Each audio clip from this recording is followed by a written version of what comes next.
Salut les pilotes, moi c'est Morgan et la Fantasy, bienvenue sur ma chaîne. Aujourd'hui on se retrouve pour la vidéo Tuning de Falco X, partie 2. Vous allez voir, c'est une vidéo qui va un peu plus rentrer dans les détails. Je vais essayer de vous donner surtout quelques astuces, puisque là aujourd'hui on va se concentrer sur que se passe-t-il quand les moteurs sont chauds. C'est un des gros soucis quand vous êtes en train de faire un tuning sur Falco X. Si vous ne savez pas quoi régler, ou si vous le faites un peu comme vous pouvez et comme ça vient, vous risquez de faire des erreurs qui risquent de finir sur des moteurs chauds, des oscillations, etc. C'est dans cette optique qu'on va faire cette nouvelle vidéo.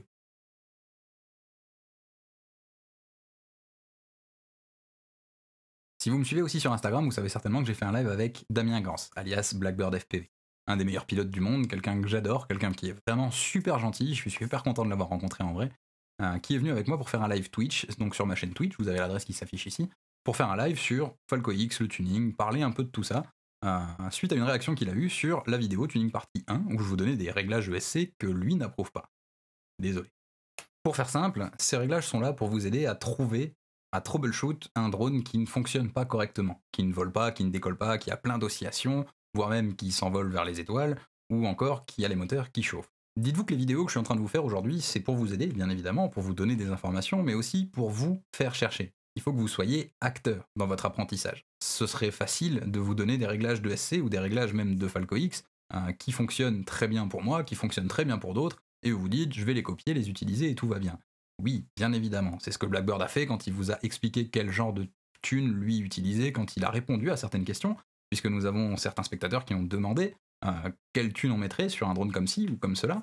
C'est pratique, c'est génial, le problème c'est que vous n'apprenez pas, c'est que si demain on change quoi que ce soit et que vous devez modifier ce tune, vous allez vous retrouver avec un drone qui ne vole plus et vous ne saurez pas pourquoi.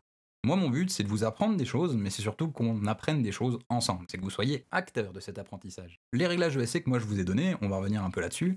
Le fréquence PWM à 48 kHz. D'ailleurs, ça, Damien était d'accord. Les révoltes et millivolts OSD doivent tourner en 48 kHz. Elles supportent très très mal le 96. La H7, par contre, en 96, c'est juste le paradis. La deuxième chose, c'est la démag off. Et enfin, le timing auto.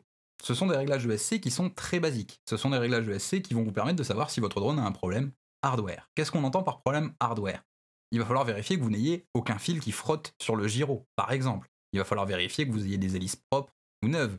Pourquoi des hélices neuves? Essayez de faire un tuning sur un drone avec des hélices qui sont complètement cabossées et qui font vibrer votre tune ne servira plus à rien.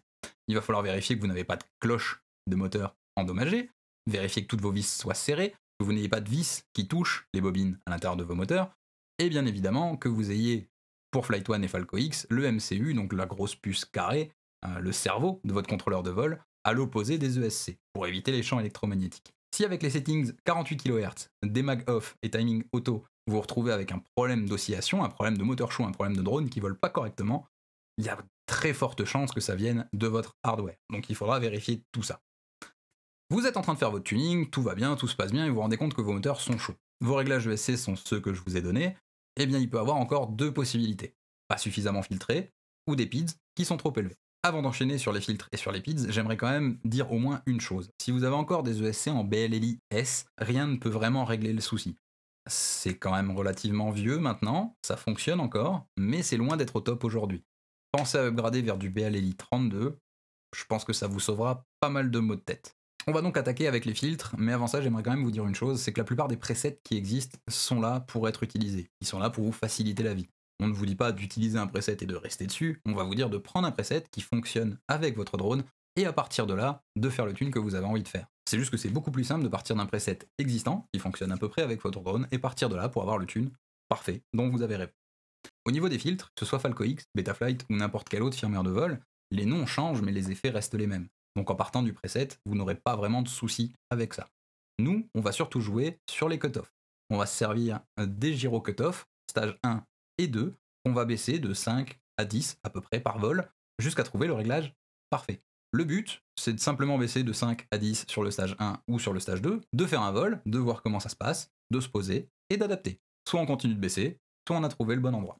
Un autre truc qui va bien vous aider, c'est les dynamiques AA. J'espère que vous savez ce que c'est un anti-aliasing. Sur les jeux vidéo, on est tous à peu près de la même génération, on a tout le temps les yeux sur un écran aujourd'hui. L'anti-aliasing, en fait, c'est ce qui va permettre de lisser les traits.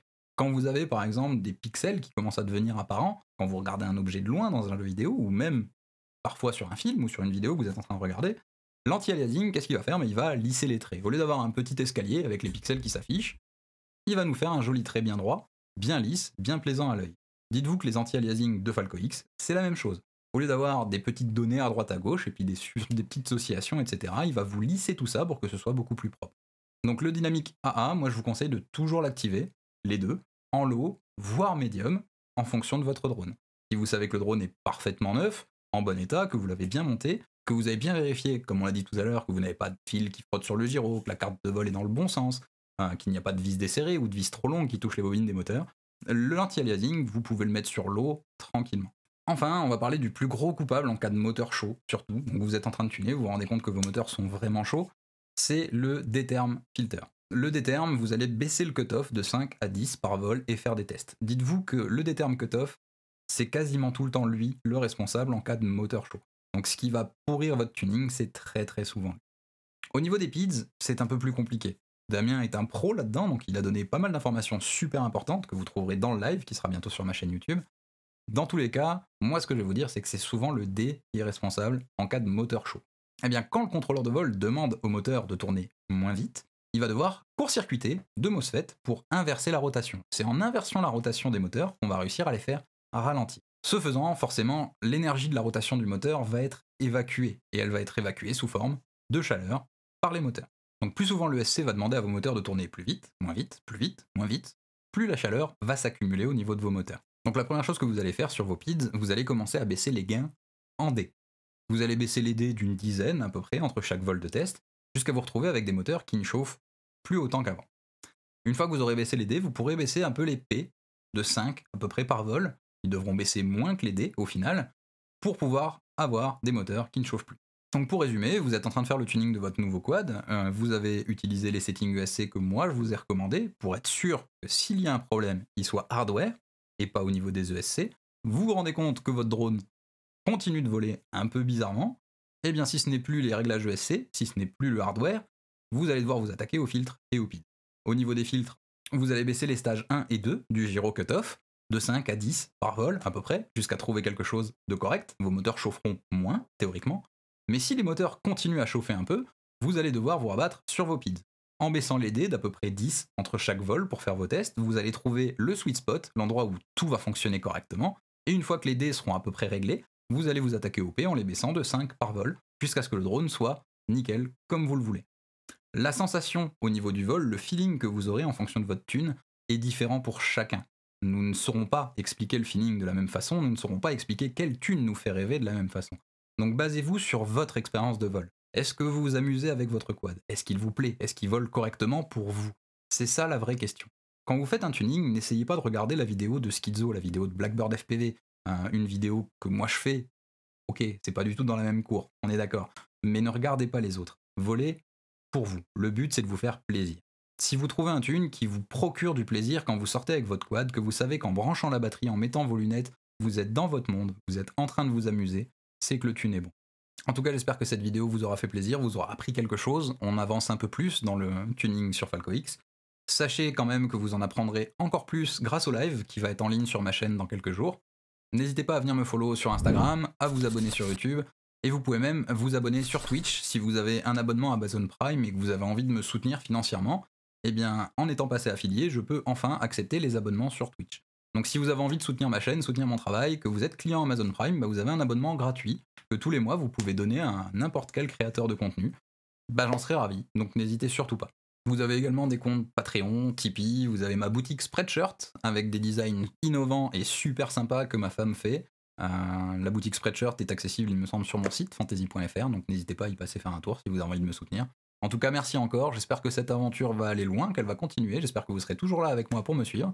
Merci à tous de m'avoir regardé, merci à ceux qui sont abonnés, faites-le pour ceux qui ne le sont pas encore. Ciao les pilotes, bon vol!